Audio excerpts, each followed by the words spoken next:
تو بتاؤ ایسے مالدار پہ تکبر زیب دیتا ہے؟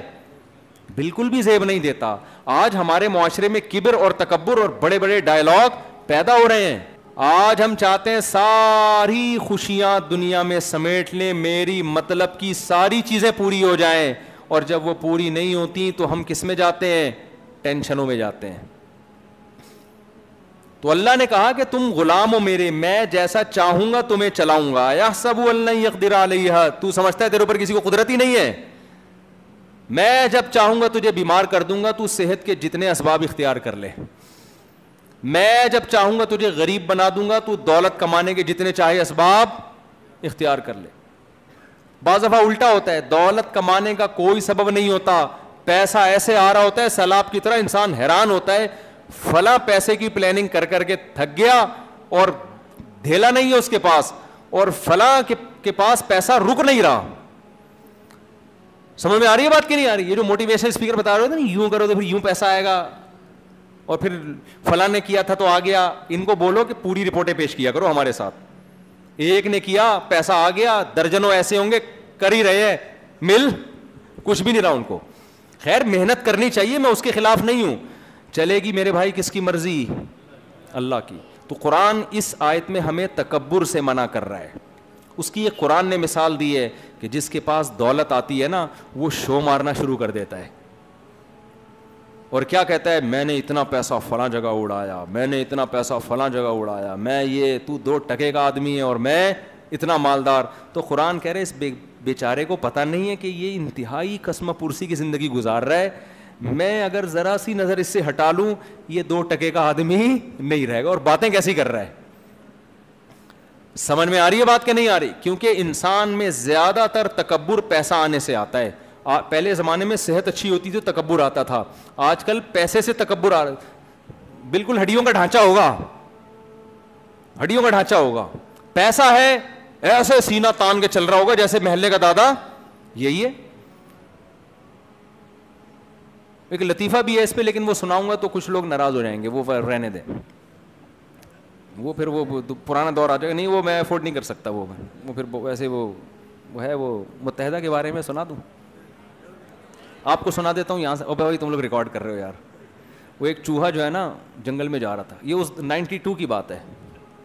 چوہا جنگل میں یوں ہی جا رہا ہے ایسے سینہ کڑ کے. اب تو متحدہ کا میرا خیال ختم ہو گئی ہے, دوبارہ دور آئے گا تو اس کو نکال دینا بھائی لطیفے کو. ایک چوہا جنگل میں کیا کر رہا ہے؟ ایک دور تھا نا متحدہ کا بھائی,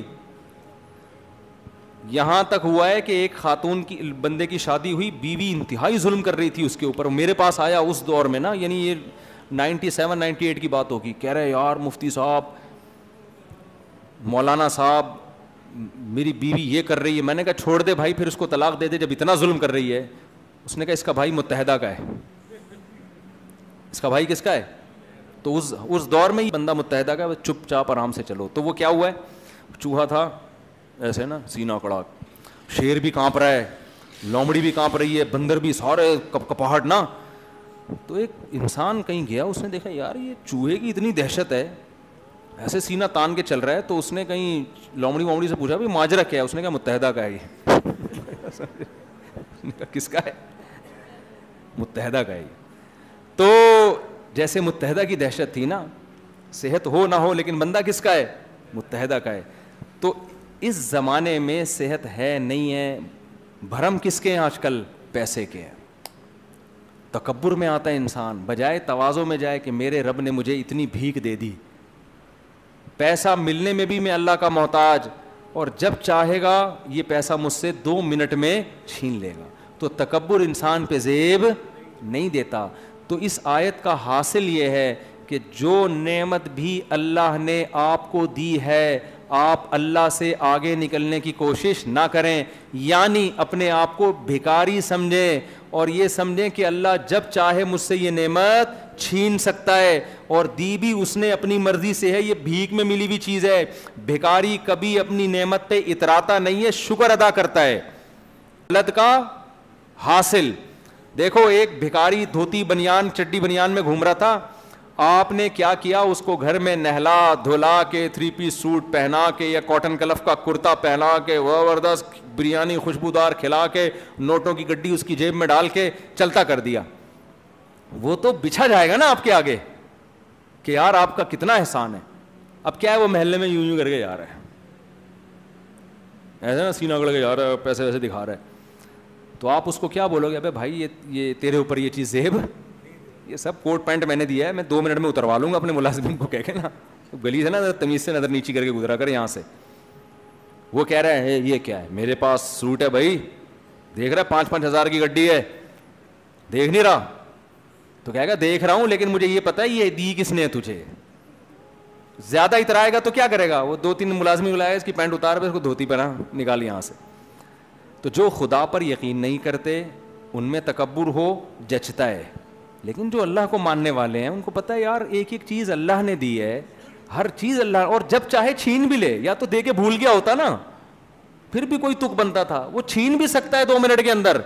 تو بتاؤ ایسے مالدار پہ تکبر زیب دیتا ہے؟ بالکل بھی زیب نہیں دیتا.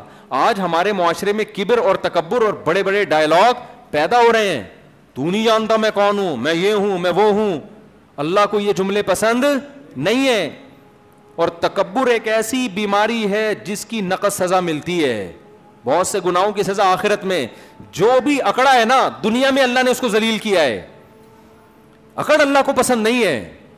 جو بھی دنیا میں, آپ دنیا کی ہسٹری اٹھا کے دیکھو, فرعون اکڑا تھا, دنیا میں غرق کیا اللہ نے اس کو, آخرت تک موخر نہیں کیا. اپنے سیاست دانوں کو دیکھ لو, جو اکڑا ہے اللہ نے اس کی اکڑ کو ختم کیا ہے, اور جتنا اکڑتا ہے نا اتنا ہی اللہ رسوا کرتے ہیں. تو اس لیے اللہ نے اس صورت میں کیا کہا, ایحسب ان لن یقدر علیہ احد, یہ تم کہتے ہو نا اتنا پیسہ, ہاں شکر کے طور پہ بیان کرنے میں کوئی حرج نہیں ہے. اور شکر کیا ہے, تکبر کیا, یہ آپ کے دل خود آپ کو بتائے گا کہ کب میں شو مار رہا ہوں اور کب میں تکبر کر رہا ہوں. تو سورت کی 2-3 آیتیں رہ گئی, وہ میں بیان کر کے بات ختم کرتا ہوں. آگے اللہ نے کہا جو عقل مند لوگ ہیں نا, جو یہ سمجھتے ہیں کہ ساری نعمتیں ہمیں کس نے دی ہیں, اللہ نے دی ہیں, وہ اکڑتے نہیں ہیں, بلکہ وہ کیا کرتے ہیں, وما ادراک ما العقبہ, وہ اسلام کی دشوار گھاٹی سے گزرتے ہیں. انہیں پتہ ہے کہ ہم اللہ کے بندے ہیں, تو نعمت کا تقاضا یہ ہے کہ ہم اس نعمت کا شکر ادا کریں. لہذا وہ شکر ادا کرنے میں فکو رقبہ, غلاموں کو آزاد کرتے ہیں اپنا پیسہ خرچ کر کے. وہ پیسہ انسانوں پہ خرچ کرتے ہیں. او اطعام فی یوم ذی مسغبہ, بھوکوں کو, یتیموں کو کھانا کھلاتے ہیں, ان کی ضرورتوں کو پورا کرتے ہیں. اگر آپ مالدار ہیں اور اللہ کی راہ میں پیسہ خرچ کر رہے ہیں اللہ کو خوش کرنے کے لیے, یہ اس کی علامت ہے کہ آپ اس رب کی نعمت کا شکر ادا کر رہے ہیں. آپ یہ سمجھتے ہیں پیسہ میرا نہیں ہے, مجھے کس نے دیا ہے, اللہ نے دیا ہے. اور اگر آپ کنجوس ہیں تو یہ اس کی علامت ہے کہ آپ اس پیسے کو اپنی دین سمجھتے ہو, اللہ کی دین نہیں سمجھتے. وما ادراک ما العقبہ فک رقبۃ او اطعام فی یوم ذی مسغبہ یتیما ذا مقربۃ او مسکینا ذا متربہ. ایسے لوگوں کو تلاش کرے جن کو بھوک نے مٹی سے ملا دیا ہے. قرآن کہہ رہے ہیں ان کو کھلاؤ کھانا جا کے. صرف کھانا نہیں ہے, یہ تو کھانا تو ایک مثال ہے, ان کی ضرورتوں کو پورا کرو. تو آج ہمارے معاشرے میں بخل اور کنجوسی بہت بڑھ رہا ہے. پیسہ آ رہا ہے لیکن شکر کی نعمت ختم ہو رہی. جتنا پیسہ آ رہا ہے اتنی ہی کنجوسی کا ریشو بڑھتا چلا جا رہا ہے. تو اللہ تعالی ہمیں سخی بنائے, شکر ادا کرنے والا بنائے, نعمت پہ اترانے کے بجائے نعمت پہ شکر. کوئی بھی نعمت, صحت اللہ نے دی, بھائی اللہ کی دین ہے, ہم اکڑتے نہیں ہیں.